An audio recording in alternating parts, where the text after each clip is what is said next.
Over the Moon is the brand new Netflix original animated film and stars the likes of Kathy Ang, Philippa Shu, Ken Jeong, John Cho, Sandra Oh, Margaret Cho, and many, many more, and tells the story about a girl who builds a rocket to travel to the moon in hopes of meeting the legendary moon goddess. This is an hour 40. Of course, it's a PG animated movie. Before we get into this movie review, guys, please, before we start, please consider hitting that like button. It's one of the best ways to support this YouTube channel. Also, please comment down below your thoughts, non-spoiler, of Over the Moon.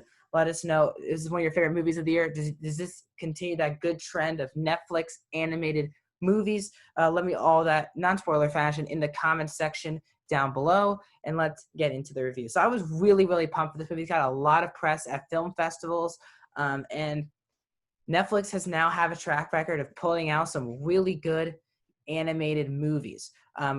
Really, Klaus is pretty much top tier Netflix animation, which was nominated for Best Animated Feature last year. Next Gen was a movie that came out 2 years ago on Netflix that I actually really, really enjoyed. And earlier this year, The Willoughbys was an animated movie. I thought The Willoughbys was probably the worst we've gotten so far from Netflix's animation department, but still solid, still a fine movie. So I was really, really pumped to see how they would do this movie. And again, I'll go to my positives. This is a pretty good movie with really heartfelt. This movie has a lot of heart. Now, it is also a musical, which is something that obviously I didn't see any trailers. I didn't want to see any trailers because I was hearing just such good things for the movie. So it's a musical for sure. There's a lot of songs. Some don't work, but most of them, Jesus, they really work in this movie. And hopefully this movie doesn't just get recognized for Best Animated. Hopefully it also goes into the category of Best Song, because this movie has a lot of songs. Really, the Ping Pong song was probably my favorite between and Philippa Shu, by the way, who was in Hamilton. I was listening to the music. I was watching the movie, and I heard Philippa Shu sing for the first time. I was like, she kind of sounds like someone who's in Hamilton, and it was Philippa Shu at the end of the day. And she has a great voice, once again, back from Hamilton. She played Alexander Hamilton's wife in Hamilton. She was really good here, basically as the moon goddess. But again, it's really up to Kathy Ang, who really does have to carry this movie on her back as Fei Fei, a character who is going through a lot at the beginning of the movie. Her mother passes away.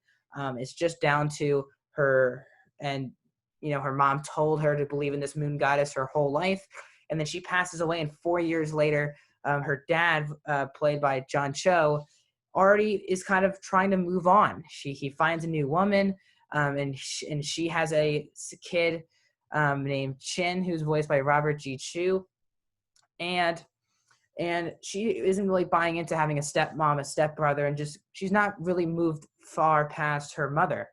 But because everyone stopped believing in this moon goddess, she wants to take that rocket. And it's a really powerful opening with her mom, and you can really feel their relationship build and why. And again, it's a very real feeling for a lot of people, and it felt very relatable.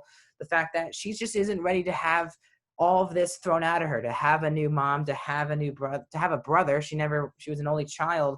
And it was a lot, and people are not believing her. It's a lot to throw in her face at one time.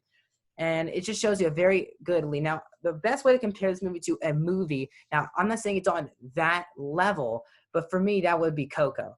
I think that the idea of showing that heritage or culture on the big screen in such a fashion, just like Coco did for, I guess, Mexican, Hispanic culture, this does it well for Asian culture for sure.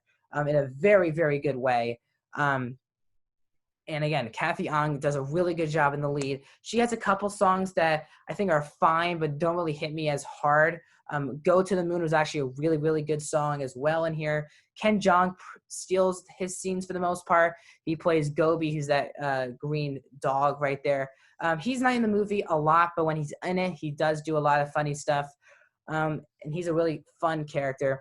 But this movie is pretty mature for an animated movie, which I like, which is what Pixar really does strive for, is appealing to both adults and kids. And I think that's what this movie does for the most part, I would say. There are some parts that are pretty childish in here, but the messages that's coming across is a very mature topic it feels like a movie that animated movies don't really come to, is the fact of not just moving on, but just moving on from that, like if you're in this situation, why, why are you so resilient to stuff, and that type of stuff really does come through the movie very well. And again, as I said, the songs are really well done. The script, too, the writer Audrey Wells passed away not so long ago. She did a really good job writing this movie. It's a very well, and also it's a beautiful looking movie. The animation, it's amazing where animation has come now, and especially these Netflix films. This is probably the best looking Netflix original animated movie. It's so beautiful to look at. All of the culture, when she goes to the moon and where you see all the fantastical stuff, it's really well done and all believable. Now, I do have some minor issues with the movie, and that's the fact that it is very familiar. The idea of another kid losing a parent. The parent had something that she believed in the kid that the other people did not believe in, and that's why the person wanted to go on that journey. It is a very familiar plot device used in a lot of animated movies. And I was watching, and again, not knowing what the plot was, I was going in, and I kind of felt like, I was like, all right, who's gonna die? Because they were really going through montages, this one song throughout this child's young life, and then the mother dies. You're like, okay, we've kind of seen this before. I would say the intro to the movie is good, but it's way too familiar. But once she goes to the moon, and it's really, really powerful, some of the stuff in the movie. I was pretty emotional towards the end, because you're rooting for all the characters, even the brother and that's one of my minor issues with the movie. He was a little too much annoying, a little too annoying in the beginning, in the first half of the movie. And then once they go to the moon, he starts to have his own character arc, and that's done very, very well, because he always wanted a sister, and I thought that part of it was really well done. But again, he was way too annoying in the first act to actually believe that she wanted him. They wanted to be siblings. I also thought that it was really, at times, a little rushed. Even though it's an hour 40, I actually would have preferred a movie like this to go a bit over, like an hour 50 to 2 hours, because the movie had a lot more time to develop characters. Philippa Shu's character, she's very considered to be a similarity to Ernesto de la Cruz, in the fact that when our hero gets to meet their hero for the first time, it's not what they imagine. Now, she is not as villainous as De La Cruz, didn't murder anyone, not type of stuff, but just the idea of meeting your hero and meeting differently. It did felt, as I said, a little bit familiar to Coco in a lot of ways. But Philippa Shu does a good job in the role. So, guys, overall, Over the Moon is one of the most pleasant surprises on Netflix I've gotten all year. Once again, Netflix animation is now joining the party with Pixar and DreamWorks and Laika and all those type of stuff, in my opinion. I think they have pulled out some really great animated movies the past 3 years. And Over the Moon is not, I would say, not better than Klaus, but on that level. Hopefully it's, again, I still have Onward as my favorite animated movie of the year, but this is a very close second, with The Willoughbys coming in third and Scoob coming in fourth. So a fun movie, guys. I hope you guys check this one out on Netflix. I'm going to give Over the Moon a 4 out of 5, a 78%. A really good movie for the whole family to watch. Adults will have stuff to take out of it. Kids will have stuff to take out of it.